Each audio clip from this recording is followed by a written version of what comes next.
My name is Elaine N. Esquivel, and I am 30 years old. At the New Year's toast, my mother raised her glass and said that this year I would be covering my sister's rent because she was under too much stress. My father didn't hesitate to follow it up, adding that if I refused, I shouldn't bother coming around anymore. I smiled, clinked my glass, and said that in that case, this would be my last toast and their last check. The room went dead silent. I had always known my place in the family. I wasn't the golden child, and I wasn't the rebellious one either. I was the fallback plan, the quiet solution, the person everyone leaned on when things became inconvenient. For 8 years, I played that role without ever formally agreeing to it. I paid bills that weren't mine, fixed problems I didn't create, and showed up to holidays where the unspoken rule was clear. I was there to serve, not to celebrate. Every New Year followed the same pattern. I arrived dressed carefully, nice enough to avoid criticism, but plain enough not to draw attention. My parents hosted their annual gathering, extended family filling the house, everyone pretending they were thrilled to be trapped together for hours. I pretended too. This year, the only difference was that I had reached a wall I could no longer lean against. I came straight from work, exhausted in a way I knew wouldn't matter to anyone there. When I walked through the door, my mother barely looked up before handing me a tray of glasses to pass around. My father commented on how late I was. Emma was curled into the corner of the sectional, eyes glued to her phone, untouched by any expectation. My little sister, who hadn't held a job for more than a few months since college, the same one I bailed out last February when she overdrew her account by $2,000. By the time midnight passed and the champagne came out, I already felt hollow. The countdown happened, cheers echoed, and toasts began. My aunt said something heartfelt about fresh starts. Then my mother raised her glass, like she had rehearsed it, and turned directly to me. "This year, you'll be covering your sister's rent," she said calmly, like it was a logistical update. "She's under too much stress." I blinked as every eye in the room shifted toward me. My father didn't miss a beat. "If you refuse, don't bother coming around anymore." There was no subtlety in it, no space to discuss or object, just a clean line drawn in front of witnesses. I looked at Emma. She didn't lift her head. She didn't look surprised either. I smiled, not because I was amused, but because I understood exactly what was happening. This was the curtain drop, the final performance. I clinked my glass gently against my father's and said that in that case, this would be my last toast and their last check. No one moved. I set my glass down, picked up my coat, and walked out. The cold air outside hit hard, but it felt cleaner than anything inside that house. I walked to my car without rushing, listening only to my own footsteps. No one followed me. What they didn't know, what they couldn't have imagined, was that I had been preparing for this exit for months, quietly closing the shared account, removing my name from Emma's lease after an uncomfortable call with the landlord, never sending the check my father asked for in November, calling back the job offer I'd turned down because I was told not to be selfish. I start in 2 weeks in a different city. I went home, my real home, and turned off my phone.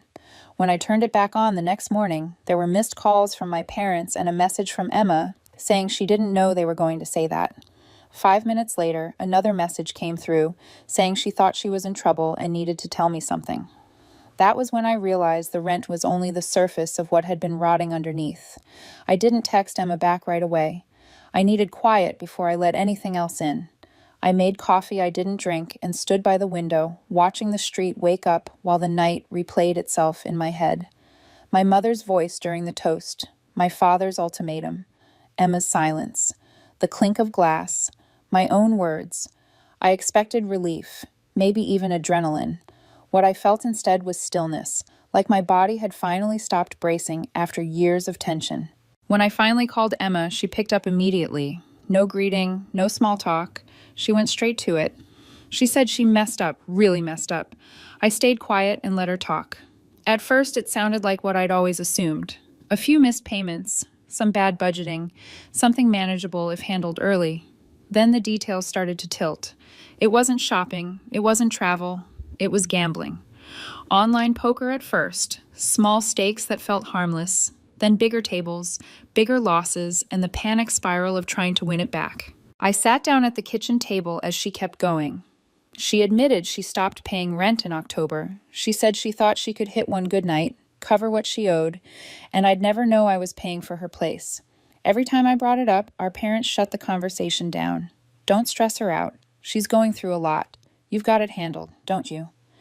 Now it made sense why they were so desperate to lock me into another year of covering it publicly. Then she said something that pulled the floor out from under me. She told me our dad had warned her the week before the party that they were going to ask me about the rent during the toast. She said she begged them not to do it, told them it wasn't right, told them she was trying to deal with it herself. According to her, they said I'd be fine with it, because I always was. I didn't know what to say. Not because I wasn't angry, but because I was empty. She rushed to clarify that she wasn't calling to ask for money. She said she was staying at a friend's place and applying everywhere. Receptionist jobs, barista shifts, anything. She said she didn't want our parents involved anymore. That part landed harder than I expected. For the first time, she wasn't asking to be rescued. She was asking where to start. I told her I'd think about it. I didn't promise anything. She said she understood, and for once, I believed her. After we hung up, I stayed at the table, thinking about the last 8 years. The birthdays I worked through because I was needed at home. The wedding I missed because Emma had a meltdown, and I was the only one who could calm her down. The job in Seattle I turned down because moving away would destroy your mother. I realized I hadn't just hit a wall. I'd been buried under expectations so long I forgot what air felt like. My phone rang again. My dad. I didn't answer. Then my mom. Then again. 6 missed calls in half an hour. A voicemail came through while I rinsed my mug. You made your point, Elaine. Now come fix it. That sentence told me everything. They didn't see a daughter. They saw a lever they expected to pull. They didn't know I'd already signed a lease for my new place, that I'd started packing weeks ago, that I had no intention of showing up for another staged family dinner. But Emma wasn't past saving. She didn't ask me to fix her. She asked for a clean start. The next morning, I texted her one word, come. She arrived that evening in an Uber with one rolling suitcase and a giant, reusable grocery bag stuffed with chargers, a laptop, tangled jewelry, and snacks. She looked exhausted and unsure, like she was waiting to be told she didn't belong. I opened the door wider and pointed to the second bedroom. It's yours until you figure things out. She nodded and went quiet. For the first time, the noise outside didn't matter. I didn't expect transformation overnight, and I didn't ask for it. What surprised me was how quickly Emma started trying once the pressure changed. She sat up at the dining table with her laptop, sending out resumes, calling old classmates, looking for side gigs, not performing effort for praise, but actually doing the work. She didn't ask me for money or rides or advice. I didn't hover. I treated her like she was capable, and slowly she started acting like it. By the 3rd day, she landed an interview at a dentist's office for a receptionist position. Nothing glamorous, no benefits, but a start. She didn't announce it like a victory. She just mentioned it quietly while making toast, eyes a little brighter than they'd been all week. That mattered more to me than any apology ever could. What didn't change was the noise from the outside. It started subtle. A text from my dad that said we need to talk now. Then one from my mom saying you've made your point, enough. When I didn't respond, the messages turned into voicemails I didn't listen to. I knew the script too well. Shock first, then anger, then guilt. When none of that worked, they shifted tactics. The group email came next. Subject line, Family Matters. It included me, Emma, and my aunt. The message talked about disappointment and heartbreak and how they were still our parents. There was no apology, no accountability, just the familiar, weaponized concern designed to make us doubt ourselves. Emma read it twice, then set her phone down. They want me to come back, she said that night. They said they'll forgive me if I leave your place, that they'll clear my debt if I agree to counseling with Mom's church group. She looked at me, waiting. I waited too. Then she added the part that made my chest tighten. They said you filled my head with nonsense, that you're jealous of me, that you want me dependent so you can feel better about your own life. I'd heard that story before. They always rewrote the narrative when they started losing control. I told her they weren't going to stop until she stopped listening. She nodded, slow and deliberate, and asked me how to block numbers. That was the moment I knew she wanted out, not just from the debt, but from them. The next day I took her shopping, nothing fancy, just work basics. Pants that fit, blouses that didn't look like they came from clearance bins. She tried to argue, said she'd pay me back. I told her to stop talking and pick a color she liked. At home, I kept the door locked.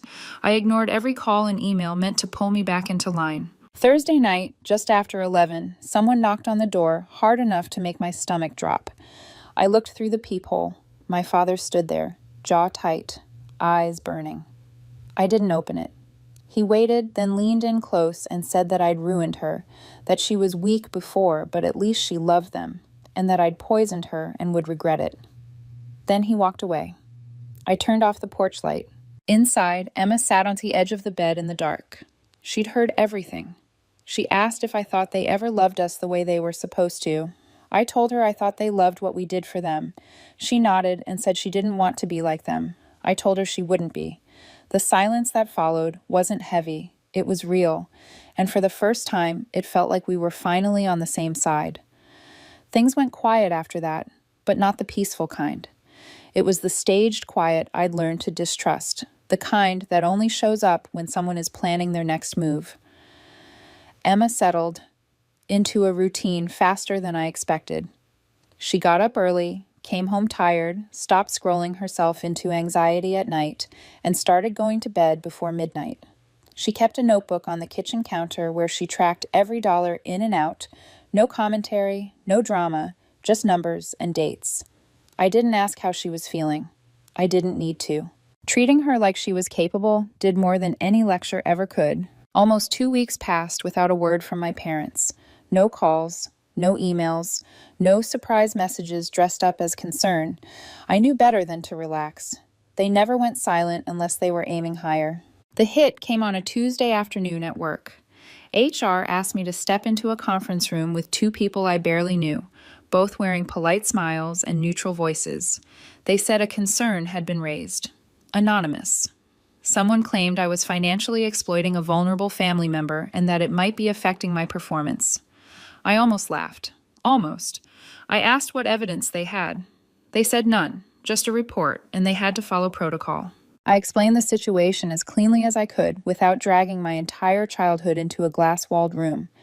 My manager backed me immediately. My work record spoke louder than any accusation. The meeting ended with apologies and vague assurances, but the message landed anyway. They couldn't make me move back. They couldn't make me pay.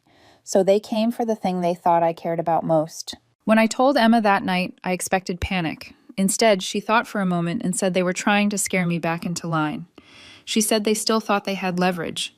Hearing her say it out loud made it real in a way it hadn't been before. They weren't reacting. They were strategizing. That's when my aunt reached out. Not a casual check-in. A direct request to meet, just me and Emma. We met her at a diner off the highway. The kind with laminated menus and coffee that tasted burnt no matter how much cream you added. She didn't order food. She slid her phone across the table instead, open to a notes app filled with dates and dollar amounts. Loans, gifts, emergency help, all from different family members, all rooted through my mother over the last 3 years. She told us that everyone had been given a different story. To her, I was unstable. To my cousin, it was medical bills. To my grandmother, it was my dad's business failing. Emma leaned closer, completely still.